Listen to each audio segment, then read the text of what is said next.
Hey YouTube, this is Marcus or Garrowin again. Today I'm going to give you a final product review for this controller. I will put either a screenshot of the Newegg ad where I got it, or maybe a card linking to it or something. I know annotations are gone or going away on YouTube right now. I bought this controller, I don't know, a year ago for my little boy because it was a $5 or $6 Xbox 360 controller for PC and Xbox 360, and it came with a little wireless USB dongle like a lot of them do. I found it on Newegg for $5 and I said, hey, for $5, you know, as long as it works, you know, cool. And for the most part, it's okay, but as you can tell, I took a .22 rifle to it because I just got tired of fooling with it, and I'm going to explain why. I never had any connectivity problems. The joysticks and the buttons worked fine. I never had the rumble kick in. Even with games that support rumble, the rumble motors in it never worked, and the Xbox button never actually registered. There's a little contact underneath it, and there's a spot on the PCB that it's supposedly engaging, and when you turn on the controller, the lights around it would come on, but it never actually registered. Even when you brought up the little Windows, you know, controller thing, it never actually registered that you were pressing a button when you would press that. But generally speaking, you know, it took regular AA batteries.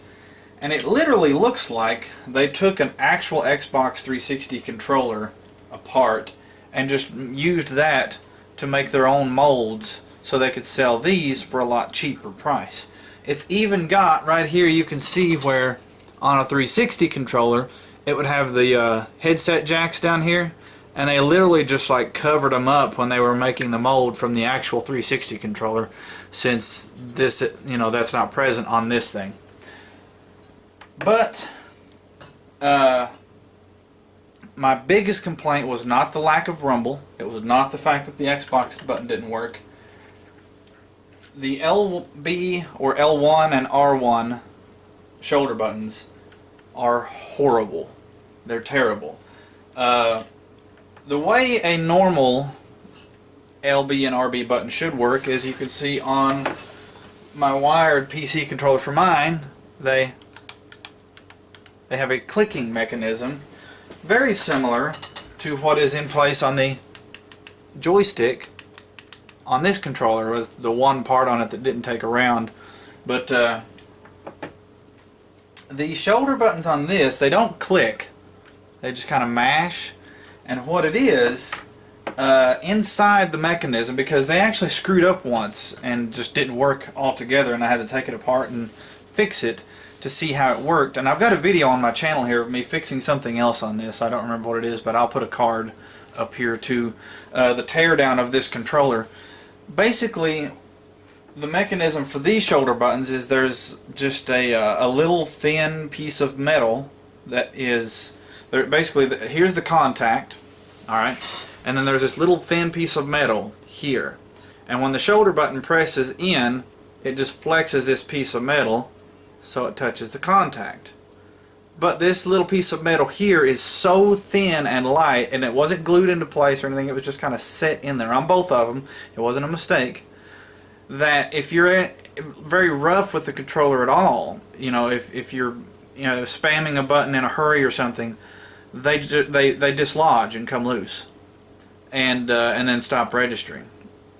On top of that, the actual component that holds all these parts together is not properly glued or soldered to the PCB on either side. So when I took it apart to fix it the first time for my little boy, those things were actually dislodged and lifted up a little bit, and the metal was all cockeyed and not making contact properly. And yesterday my little boy was playing Lego Movie the video game on PC, and all of a sudden it starts cycling through characters like crazy. When it switches to a character, they would randomly jump off of a platform and kill themselves. And my little boy, he's 6 years old and he's autistic. He's not very verbal, but one thing that he absolutely loves and that helps keep him calm is video games. He really enjoys video games, particularly the Lego video games. So I've bought him a half a dozen Lego games on the PC. And he has been playing them with this with pretty good success. Every once in a while it would screw up and I would go in there and fix it. But after the third or fourth time of fixing the shoulder buttons, and then yesterday I picked it up again to see what was going on with him, and like I said, it was going insane. I just got mad. And the whole reason I bought this, I've got other controllers that are wireless for the PC, was because he's 6 years old, he's autistic. Most games on the PC platform assume that you are using an Xbox controller. So, say when you're playing Lego Movie, the video game, if it says press A, I want him to have an A button in the correct location to press so that he doesn't get confused. The other wireless controllers I have that use little USB receivers like this are there's one for the Wii U and one for the PlayStation 3 that I bought, and they work on PC because they've got those little micro transceivers that you can just plug into a USB port. So they work on those respective consoles and on the PC. But you know, on the PlayStation controller, your X button is here instead of here. On the Wii U controller, your A button is here instead of here. And so I bought the Xbox controller so that for an autistic 6-year-old, when the game says to press A, he can press A and it's the correct location and labeled properly. And he's so used to the game that right now he's just playing it with the PlayStation controller, the Afterglow PlayStation 3 controller I've got. And he's so used to the game that he knows where the buttons are on that. But I've ordered another different, more expensive controller for him online. But I just wanted to talk about this controller and its shortcomings, and give a little bit of background as to why I bought it in the first place. So I'm going to open this controller up here if I can and show you guys. I probably should have did this before I took it out in the yard and shot it to pieces, but I'm going to try to open it up and show you the mechanism on the shoulder buttons and why it's so inferior. Now, if those shoulder buttons had been made of a little higher quality, if they had been made of the actual mechanism like what a proper 360 controller or Xbox One controller is made of, this would have been this would have been a steal for $5 or $10 on Newegg, which I think I paid like $6 for it. You know, an amazing product, especially for that price, except these shoulder buttons just they make it unusable. So I'm going to try to open it up and actually show you guys the mechanism that they used for the shoulder buttons, obviously to save on cost so that they can afford to sell it for $5 or $6 and still make a profit. But I'll try to open it up. So here's the remains of the PCB on this controller. The LB and RB buttons are here and here. This one has been dislodged by me shooting holes in the controller. But there's supposed to be a mechanism sort of similar, if not identical, to, say, the L3 right there. But on both of these shoulder buttons from the factory, the buttons were just kind of laid in here. The button see, your LB button would press this little plastic button, which would then flex that very thin piece of foil-like metal, which would then contact back here and register as a button press. The problem is, from the factory, both of these were very shoddily put together, where the buttons were just sort of laid in here, and so they were bad to dislodge. And what would happen is what has happened over here. If you pressed it very hard because it was not registering a button press, this whole mechanism would just fold over. And so I've had to take it apart more than once, fold that back up, find the little piece of foil that fell out and put it back and reseat everything, because it was not properly secured and just very shoddily put together. Let me see if I can take this apart and find that little piece of foil that's actually supposed to operate this. Alright, so I folded this one down. Let's see if we can kind of flip this one out. There it is. and the foil has fallen out, it does look like, in the process of shooting it and it bouncing around. But that was essentially the whole mechanism. That little button that was just kind of laid in there would flex that foil until it made contact with this little metal piece back in here, and that would register as a button press. But there was no click or anything to let you know that it was working.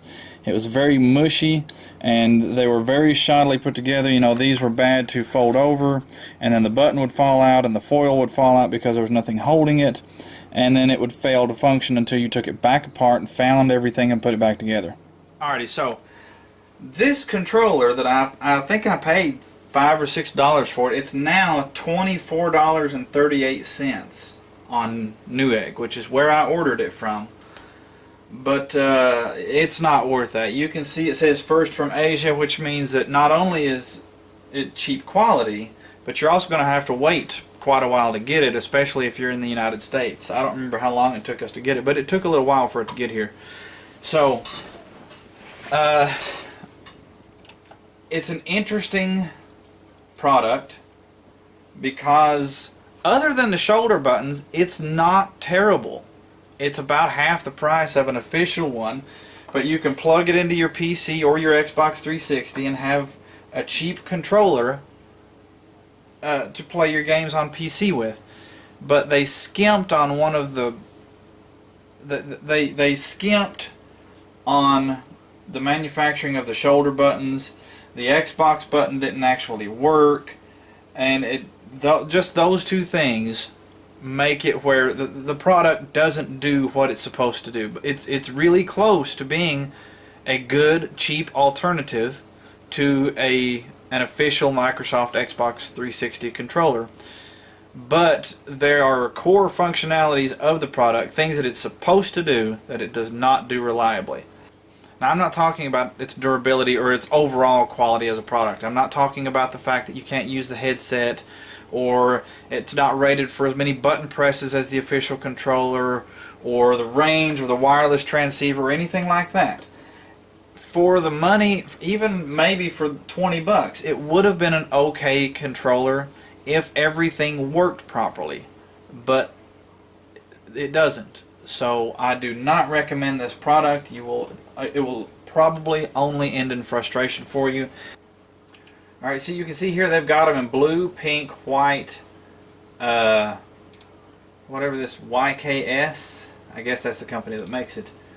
These YKS controllers on Newegg are a very poor quality product, so I do not recommend you buying them. If you're looking for a cheap alternative to an Xbox 360 controller to use with your PC, you know, hit up Amazon or Newegg and look for something else. I've got a couple of other controllers actually ordered on the way right now, so if those controllers work better, I'll do a little product review on those and upload that to my channel. I just wanted to sort of warn everybody against these YKS Xbox 360 controllers from Newegg.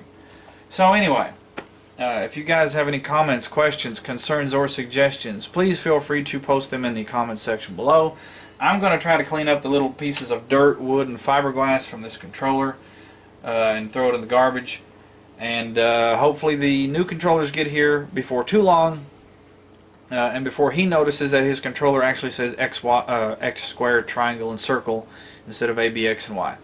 So anyway, this is Marcus out. Y'all have a good one.